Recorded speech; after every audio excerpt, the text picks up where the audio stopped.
Welcome to WFPC Podcasting, your local source for the heart and history of Pike County, Indiana. And now, here's your host, Randy Harris. If you are an automobile enthusiast and you've been around Pike County for a while, certainly you've seen or heard of Timeless Classics, which is a local car club that's been around since 1969. Today we're going to learn more about the club from a couple of members, Gene Kepis and Bob O'Rourke. Gentlemen, welcome. So, Timeless Classics, it's been around a while. How long has the club been in Pike County? Since '69. There was a few of us used to go picnicking and drive our old cars, and we would go down to I knew I'd forget his name. Harold Campbell's down in that area. Yeah, Harold's farm. Yeah, and he would take us airplane rides. He had an airplane out there on his farm, and the airstrip everybody's barn, and he'd always take us airplane rides, and except Doc Dunnigan. No, he did take Doc, but Doc, he didn't care for him too much, I don't think, and so, but Harold always looked Doc up and said, "You ready?" And he usually was always cooperative, and it was a whole lot of fun. And then after that, we decided to start a little club, and it grew. So you and Doc are charter members. Are there any other charter members still around? No, Andy Osborne was the last one. Arthur Coleman is who had the airplane. But no, Andy Osborne was the last one, and then Doc and I. Wow. Yeah, talk about Timeless Classics. You two are Timeless Classics. Well, that was a pretty good bunch, and that's why I wrote down the names. I won't bore you with them, but a lot of people around here might. I'm just going to mention them. Sure. Andy Osborne, Doc Dunnigan, Harold Campbell, Johnny Sutton, Phil Sutton, Pub Boyd, Harold Head, Arthur Coleman, Bill Arnold, Everett Willis, Russell Edwards, Albert Alley, Dwayne Bailey, Charlie Perkins, Gaylord Ashcraft, George Roy, Kenny Myers, and yours truly, Gene Kepis. That's a great group of good guys. Good crew. And they wasn't just from here. They was that Dwayne Bailey. He was from over around Boonville, I think. I think so.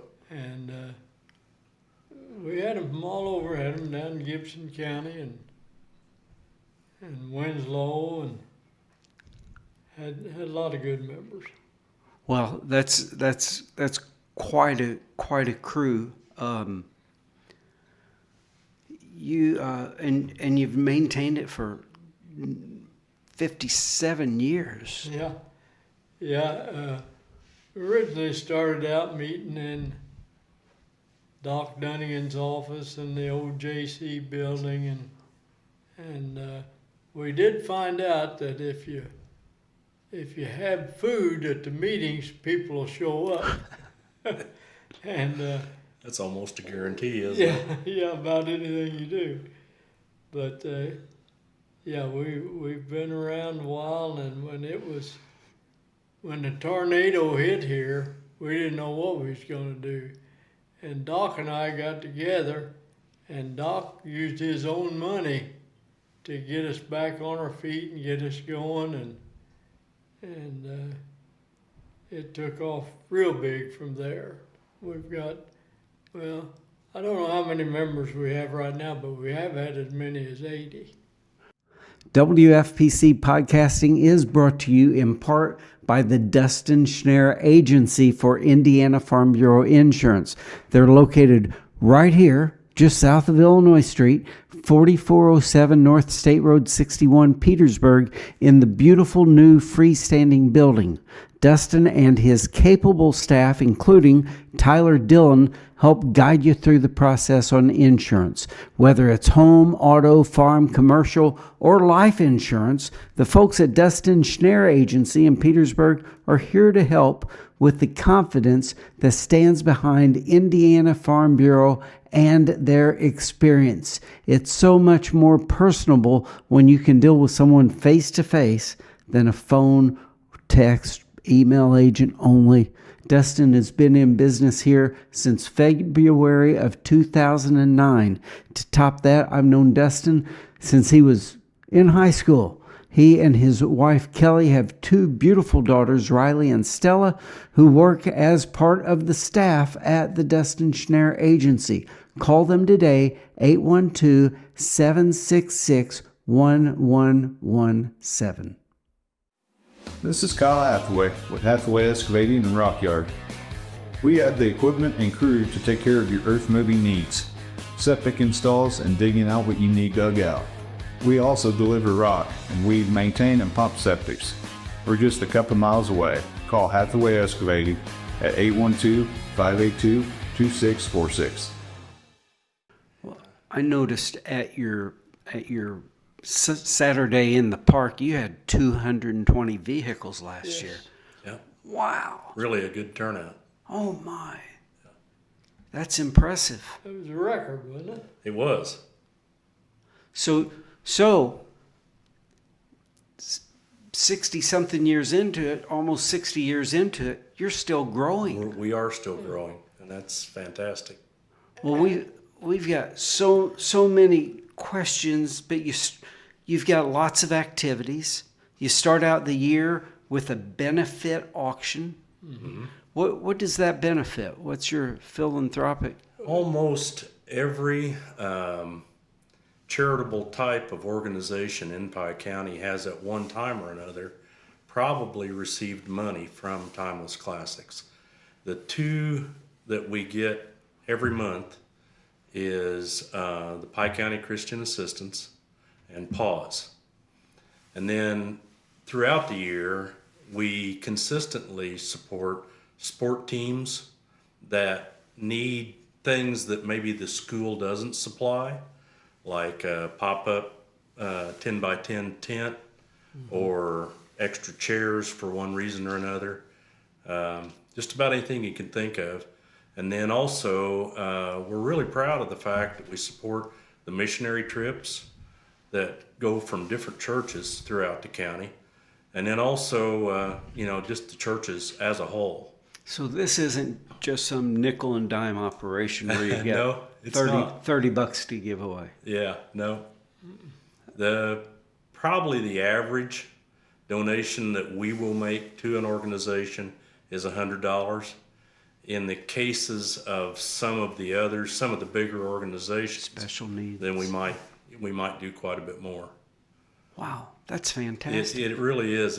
It's an amazing group of people, and we've just been able to help so many organizations. I've noticed the last few times I've been through the park, you've got a memorial fountain at Hornady Park. That's beautiful. Mm-hmm. It really is, and the lake needed something out there. Aeration. And if you don't think the people around here notice it, let it quit running. You're going to hear They about know it. who to call. We'll get a phone call pretty quick. And we Gene, Bob, we fountain's bought not. it and we maintain it. That's great. So we briefly touched on this, but the last Saturday in the park, you had 220. Last Saturday in May, isn't it? Yes. And you're expecting a big crowd again this year. I mean, it all depends upon the weather, but yeah, we've kind of developed a little bit of a following, and that's probably been mostly through our Facebook page. You've got a nice Facebook page. Yeah, thanks. And so you have people come from Southern Indiana, Southern Illinois. Yeah. They find you. Yeah, we've got folks from Bloomington, Owensboro. I mean, they kind of come from all over. A lot of the guys that are in the clubs that are close to us wind up coming to our show. Washington, Knox County, a few from Gibson County.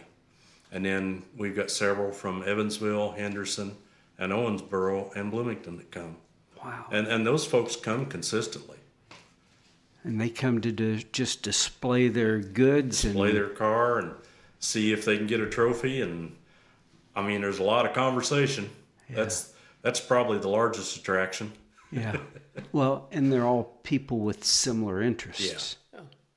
And they develop friendships and look forward to seeing Each other there. Yeah. You're also you're in most of the parades that go through town. Yeah, we make several of them. I won't say all of them, but yeah. You have cruise-ins. Yeah. You're at Pete's Drive-In every now and then. Every once in a while. Couple of other spots.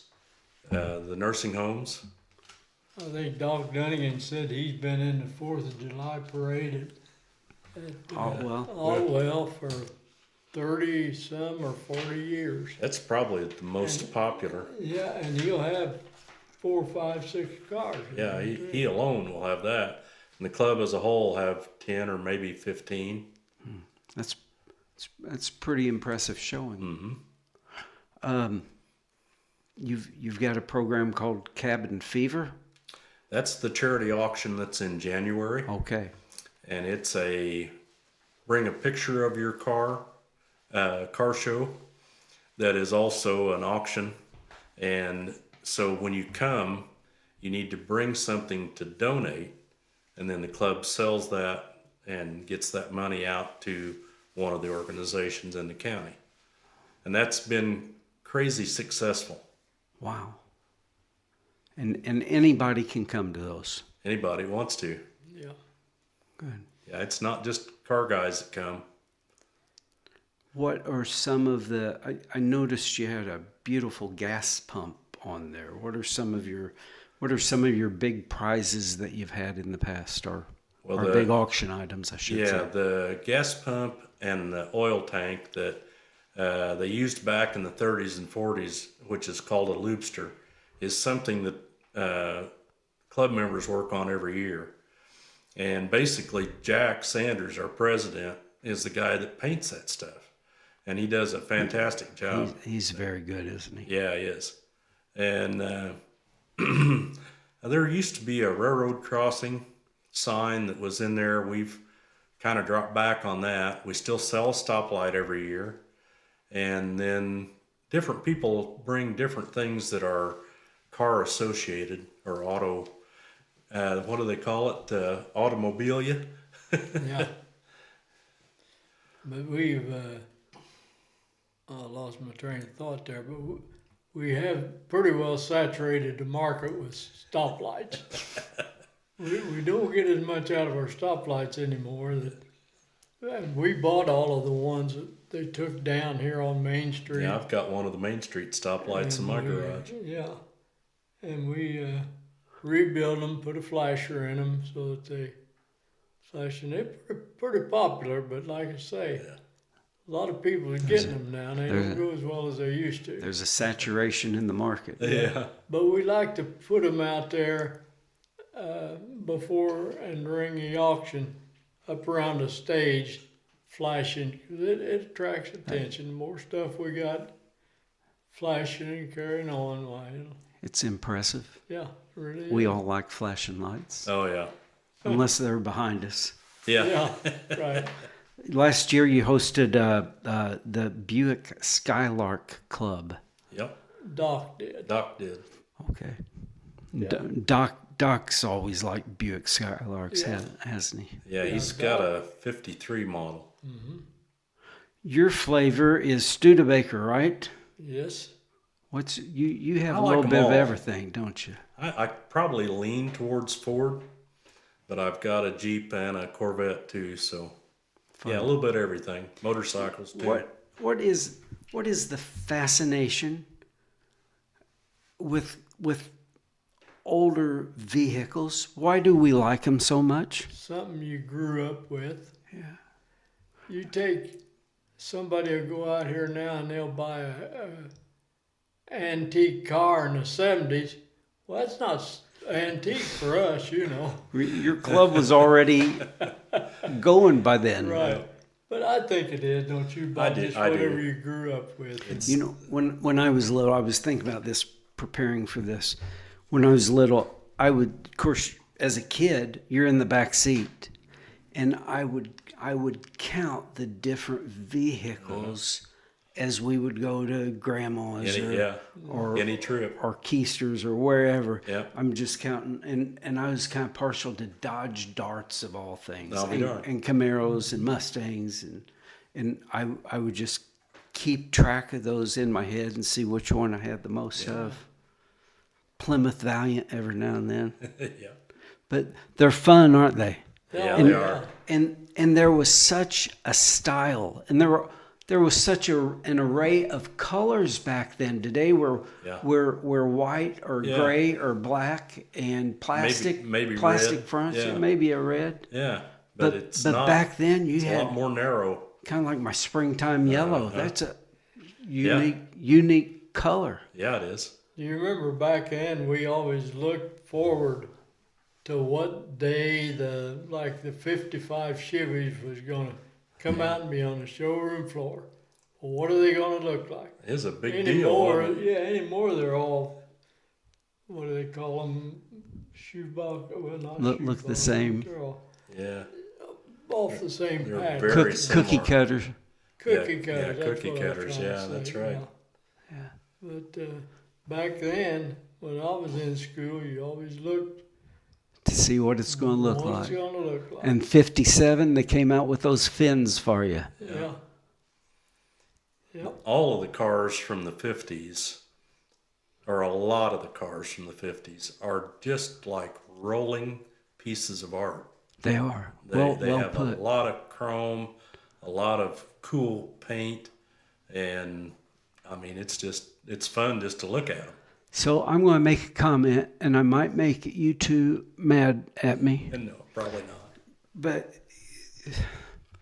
the convenience of a modern car is so much different to what we grew up on. That's right. Just easier to drive. They're safer. There are so many safety features. They're a lot safer. Those backup cameras. Wow, aren't those great? Oh my gosh.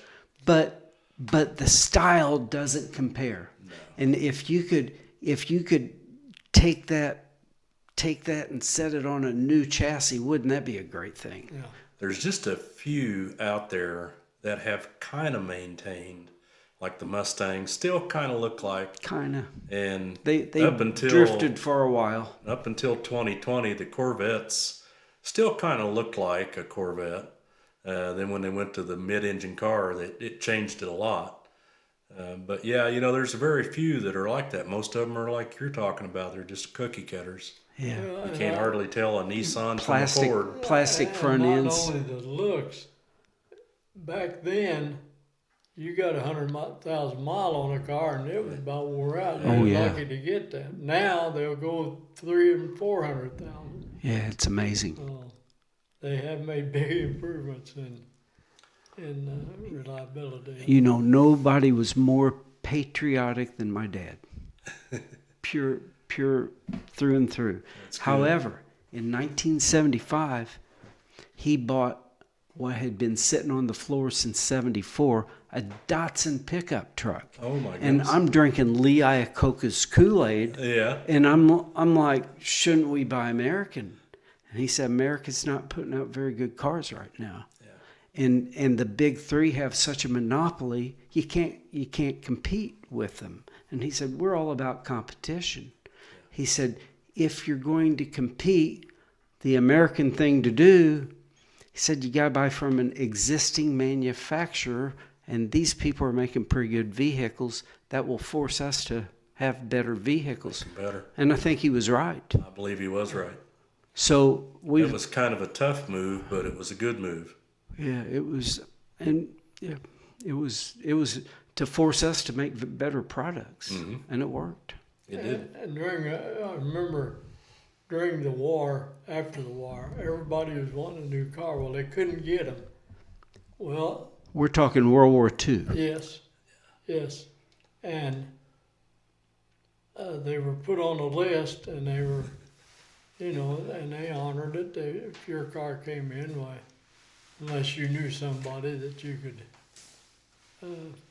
give it to rather than the person that ordered it. But what I'm trying to say is the Studebaker, the demand was so great for cars, they lowered their prices 3 times. What would they do now? They'd As raise the them. demand goes up, the price would go up. And it reminds me, Doc Dunnigan always said about the old cars, if the top goes down, the price goes up. That's funny. About convertible. Yeah, he was right about that. Yes. So Studebaker, I go down rabbit holes quite a bit. What happened to Studebaker?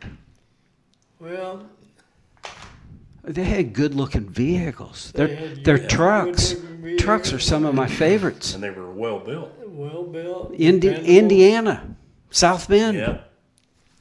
Yeah, and then the government didn't help them out when they were in trouble like they did The others. a few years later. Yeah, which I don't want to get into that. But anyhow, our neighbor, well, my wife's neighbor, an old bachelor, and he had a Studebaker, and he was crippled and he had all hand controls on it. Well, he wanted Judy to have that car. So we bought it, and that's more or less how I got into Studebakers. And then you'd go to car shows and you wouldn't see any Studebakers. A little bit unusual. No, yeah, they were. But they were good vehicles, weren't Oh, they? Yeah. yeah. Well, the one you have is very stylish. Yeah. What year is yours? 62? No? The one I got now is a 64. 64. Okay. Yeah. Yeah, when I retired, I got rid of about all my cars. WFPC podcasting is brought to you in part by Schultz Eye Care at 715 South 9th Street, Petersburg. Schultz Eye Care offers comprehensive dilated eye exams, contact exams, a huge selection of frames, glasses, and sunglasses ranging from Nike, Under Armour, Coach, Oakley, and Ray-Bans. Get a second pair of glasses 50% off and a year's supply of contacts at 25% off. Dr. Clint Schultz and his friendly, capable staff have over 40 years' experience in the eye care business. They are local. It supports your community, and Schultz Eye Care does that. Open Monday, Wednesday, Thursday, and Friday, 8 to 5. Tuesdays, they close at noon. The phone number is 812-354-9400. Recently, the real estate market has been unpredictable, but the sun is starting to shine, the weather is breaking, and at Harris Real Estate, we have clients looking for homes and properties. Let us help you sell your home and property and or find your next one. You always have heard that it's so true, that real estate is local. We are local. We know the business. We know the community. Harris Real Estate has listed and sold hundreds of properties right here. Harris Real Estate, 812-380-1065. So what started you in collecting cars? That neighbor's, that's what got you started. Yes. So what year was that? That was late It was 60s? 50, Oh, 1950, and then I bought a 36 Terraplane, which was made by Hudson, wow. which Doc Dunnigan has now, Good. and just more or less stayed with Studebakers after that. And Bob, your Ford Jeep and whatever Corvette, whatever inspires you. I don't know. I think I've just been like this almost from day one. At 8 years old, I got a chance to start building car models, and so that took me up until when I could actually buy my first car, which happened to be a 67 Volkswagen Beetle. But my third car was a 69 Mustang Mach 1. So it was a little bit faster, and I enjoyed that car a lot. And then going to college, decided that I might need to have something a little bit different, so I bought a 1970 Monte Carlo, actually from Charlie Perkins. And then when I went to work for the power plant, I wound up buying a Grand Prix, a 1976 Grand Prix that was tan and brown. I still remember those 76 that Grand was a nice Prix. car. It wasn't very fast, but it had a 400 4-barrel. And that was what I had when Carol and I started dating. And then after we'd been married for a little bit, it was right before Kelsey was born in '87. I had enough money that I thought I could maybe get me a Mustang convertible. And so I bought a 1965 Mustang convertible from a man in Indianapolis, and I've still got it. I was going to say, I've seen that. Yeah. And then right around the time I turned 55, I kept teasing Carol that I was going to buy a brand new Corvette just because I'd always wanted one. Well, I just didn't want to spend that much money. So I wound up buying a 9-year-old Z06 that's a 2003, and I've still got that. And you still had fun in it. I'd still enjoy it a lot. Yep. Yeah. And then, I don't know, it was a few years later, around the time that I retired, a gentleman in Oakland City had a 1956 Thunderbird for sale. And I went down and looked it all over and wound up buying that from him. Which year? 56? 1956. Wow. And it is what I think most car guys call a survivor. It has not been restored. It's got 96,000 miles on it. The engine has been rebuilt and the transmission has been rebuilt, and it's had a paint job put on it, and it's had a seat cover put on it, and maybe a few other things, but a lot of it is the original car. And I'm kind of wishing I could restore that right about now. We'll see how that goes. Those are good-looking vehicles. It's one of those rolling pieces of art. Yeah. I've got a real good friend, Jim Woolsey, Yes. and he just goes on and on about how beautiful it is, and almost everybody that sees it stands there and looks at it and just kind of keeps looking, because you just kind of keep on and on. seeing things. Yeah. There's as you call it, art. There's so many different pieces of There that. is. That They really did a nice job that on brings those. it together. On those, yeah. They only did the 2-seaters for 3 years. I'm gonna go off on down a different rabbit hole. Okay. But you were talking about, when were you born? 60? 57. Okay. So when you were a kid, mid-60s, growing up, you were buying these little plastic shells and putting them together, and you'd paint them. Oh yeah. And today, kids are playing on that phone. Yeah. You were using your hands to put something together. I learned, and I've talked about that, I learned a lot about real cars from building the model cars. Yeah. And I enjoyed it. And there was a time there when I was probably in junior high that I was building almost a model car every week. Wow. I would paint them real quick, and I would glue them together, and they didn't look perfect, but I enjoyed it, and I just kind of kept doing it. That's pretty intense production. It was, and then some of them got blowed up with firecrackers. So My neighbors. But yeah, that teaches you, as you say, about cars. I learned a lot. And I wonder where kids in the future are who really don't have something like that to. Yeah, that is kind of interesting. Nowadays they can look at YouTube and learn things. But it's a good tool. It's an amazing library of information. Yeah. But it's not quite the same as getting hands on. But nonetheless, not a bad deal. So, Gene, what drew you into vehicles? Just as a kid, seeing those cars, thinking, Yeah, I had 5 older brothers, and they all had cars, and I was a gopher, I guess you'd.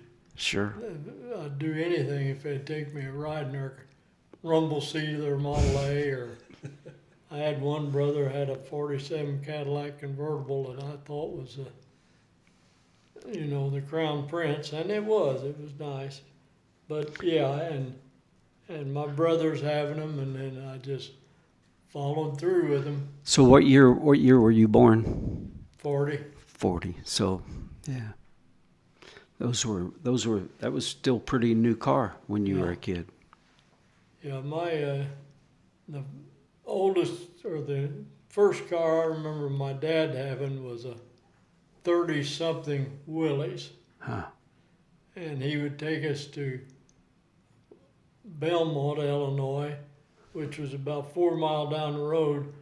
On Saturday night, he'd take us down there, and we'd sit out on the lawn watching a free movie. And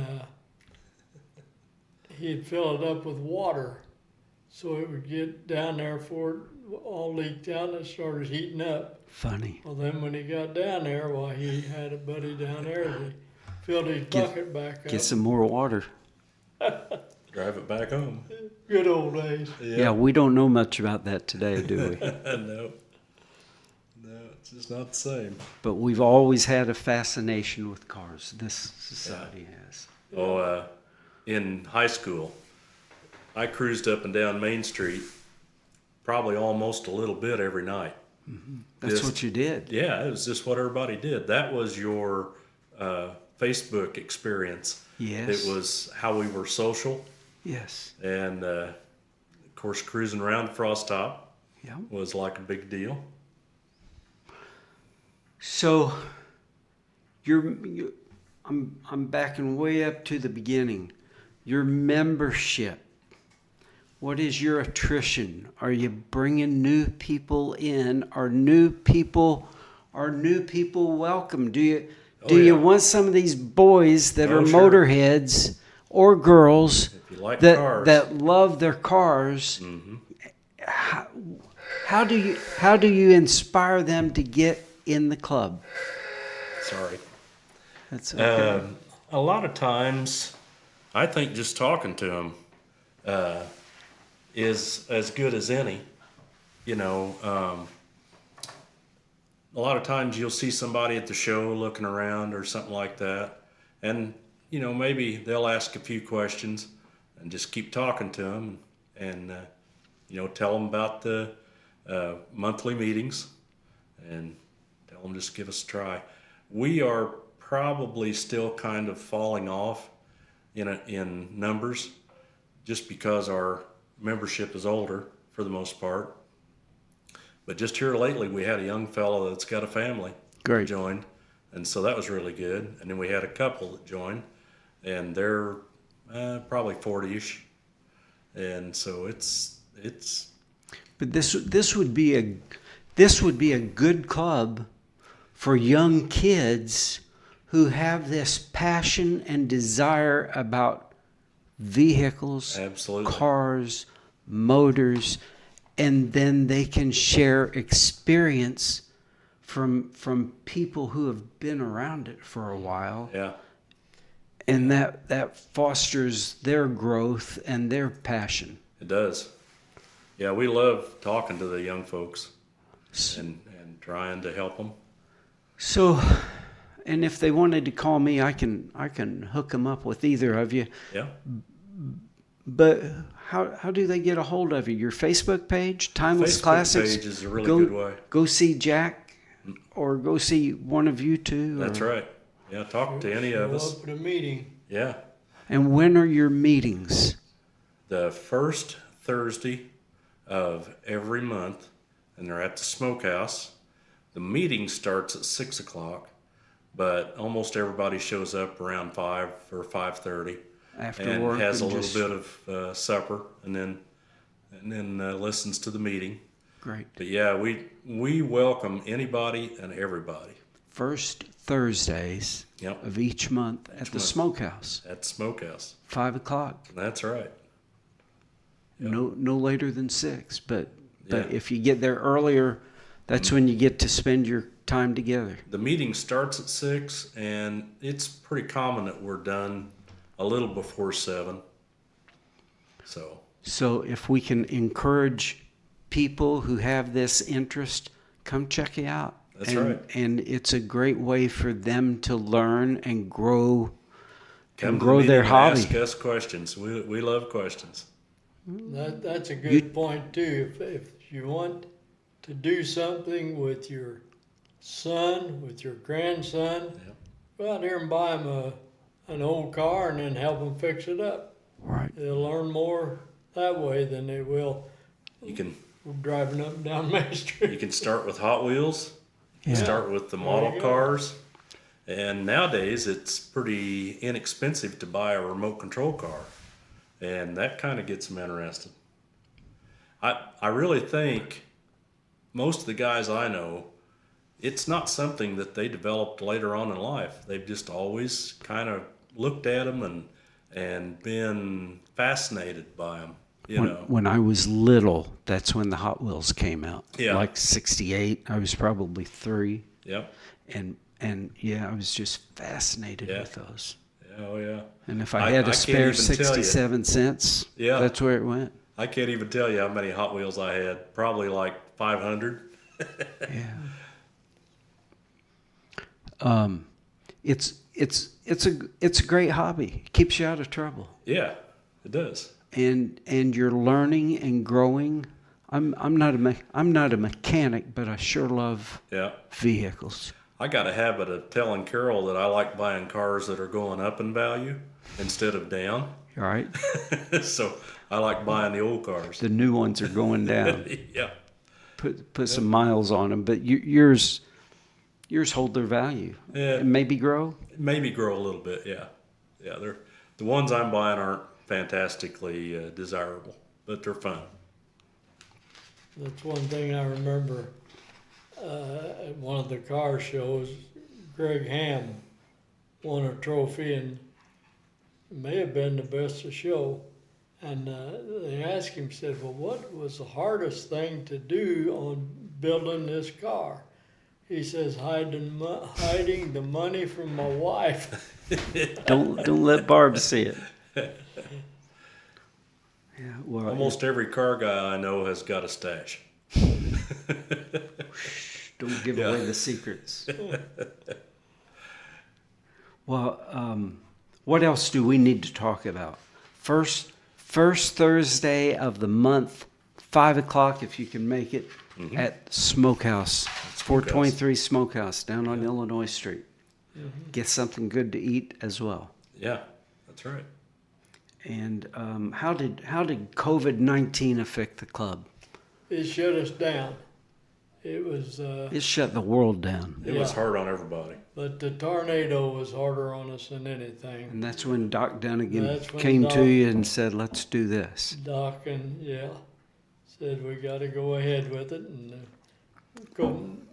for years we met in Doc Dunnigan's basement of his Office. office. Yeah, We, but, Probably one of the best things that ever happened to the club. And I'm thinking it was Jack Pipes maybe that got it started, but the charity auction, that sounds like a Jack Pipes project. it brings in most of our budget every Wonderful. year. And so I mean it's just amazing. And that's where your philanthropy goes. Yes. Comes from. Comes and then, from a lot. Yeah. The car show brings in a little bit, but we do real well at the charity auction. Well, I was flabbergasted when I read that 220 cars Yeah. last year, Hornady Park. It's the last Saturday in May. May. If we've got somebody who's not really been involved yet, Uh-huh. but they're watching this program and thinking, well, that sounds fun. Yeah, it is. What are the credentials that they have to have for the car that they bring in? Can they? Almost nothing. What if they have a 93 beater? Yes. You'll take it. If you would like to show your car at our show, if you would like to enjoy the conversation and have a little something to eat along the way and listen to the music that the DJ puts out, then by all means, come and is it $10 or $15? 10 forever. That's a pretty cheap day. Yep. Very cheap. We're one of the only clubs around that has held the line on that. And we enjoy seeing whatever you're driving. We have guys that bring their projects, sometimes on a trailer, and they're just looking to talk and maybe get ask ideas. Some questions and get ideas. And we've had guys bring motorcycles. We've had folks bring old trucks that are actually pretty common.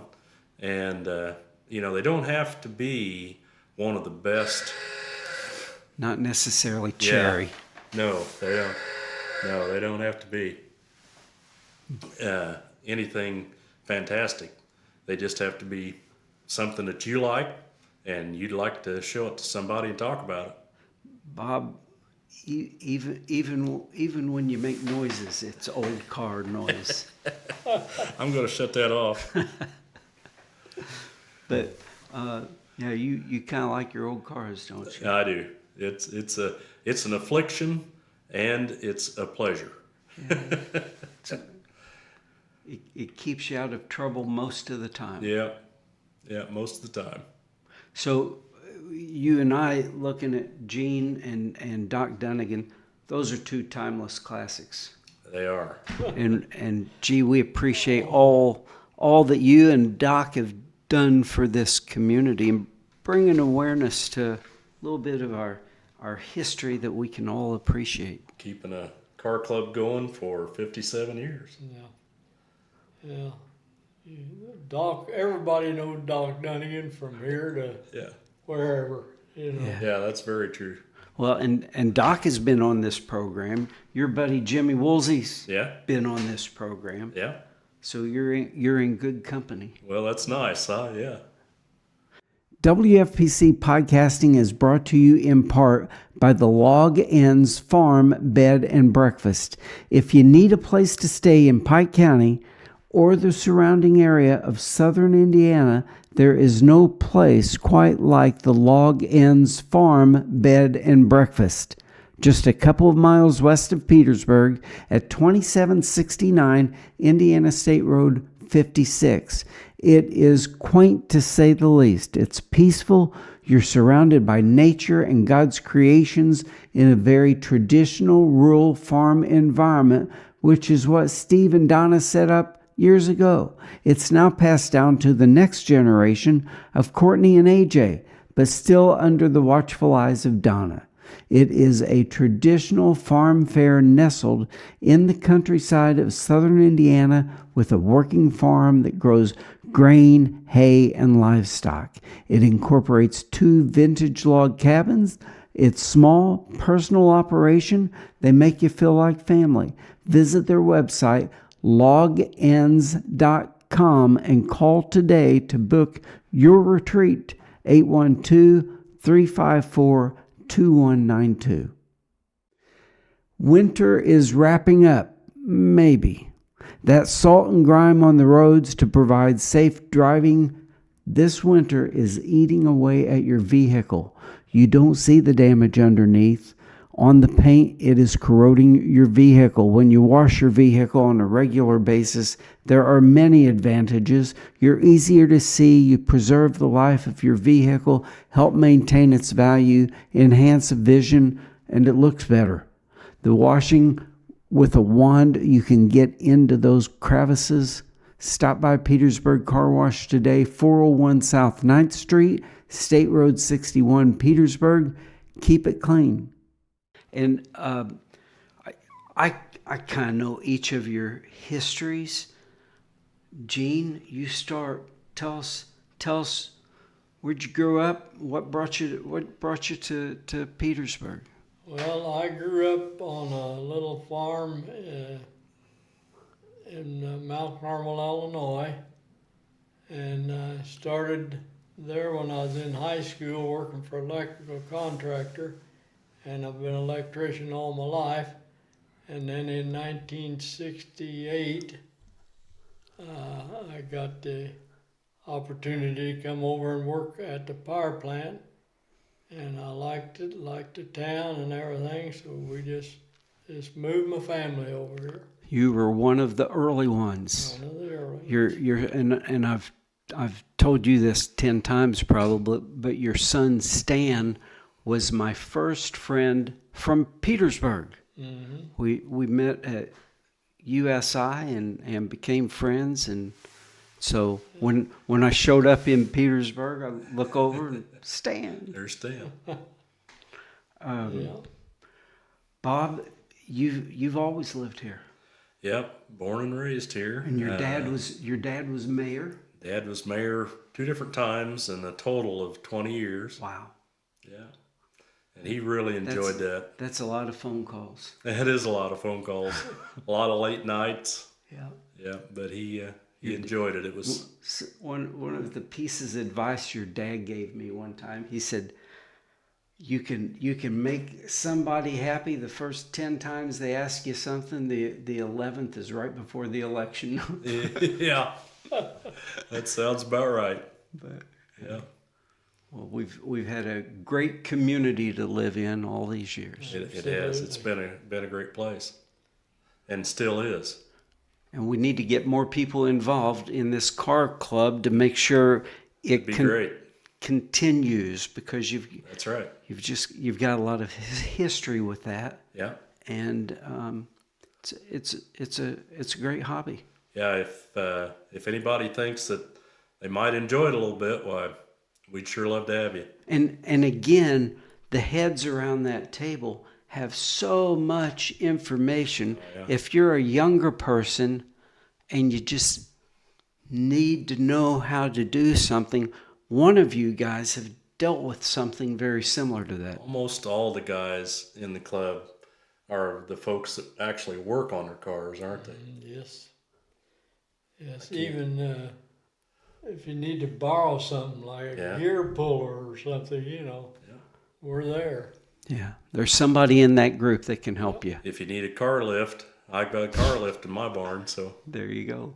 that's the kind of stuff that makes the world go around, Yeah, it sure is. helping each other, Yep. especially when it's a fun hobby. Right. Yep. Timeless Classics. You meet Thursdays, 5 o'clock, Smokehouse. You've got several. You've got a big charity auction in January. You got a Christmas party in December.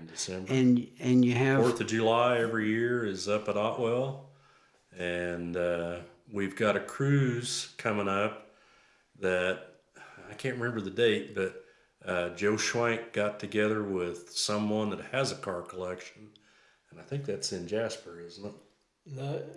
Ireland and then Jasper. Yes. Okay, so we're going to take a cruise, go see his car collection, and then go out and eat supper. great. And so there's stuff like that. So if they want to get a hold of you, they just go on your Facebook page, Timeless Classics. Yeah, that's as good a way as any to send one of us a message. And does that go to Jack, or does that go to one of you? It actually, I'm one of the admins, and so is Christy, Jack's wife. She's one of the admins. I think maybe Teresa Walters is, and I think there might be one more. So yeah, one of the 4 of us will get your message, and we can get back to you pretty quick usually. And don't be bashful. That's right. If you have questions, And get don't- a hold of you. And don't think that your question is a stupid question, because it's not. I've got lots of them. We love talking about cars. Yeah. Well, it's a great hobby, and we appreciate you all that you do for this community, and the charities that you help out. It's a fun thing to do, and then knowing that we are helping, out in the community with different missionary trips and sports teams and whatever, just makes it that much better. Great. And we appreciate the involvement here, is getting us out there, Yeah. and we don't mean to be kept a big secret. We like to let people know about us. Well, hopefully this gets somebody's attention who can be involved with you. Yep. Gentlemen, anything else we need to talk about? Anything I'm forgetting to ask you? Can't think of anything. Probably, but Yeah.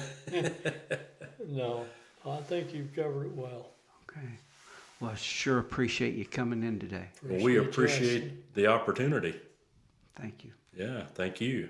Thanks for joining us for this program of WFPC Podcasting. The program is brought to you by Hathaway Excavating and Rock Yard, Schultz Eye Care, the Log Ends Farm Bed and Breakfast, the Dustin Schneer Indiana Farm Bureau Insurance Agency, Harris Real Estate, and Petersburg Car Wash. Please thank our sponsors for their continued investment in Pike County. A new program appears each Friday on WFPC Podcasting, exploring the people, information, and news right here in Pike County. See you next week.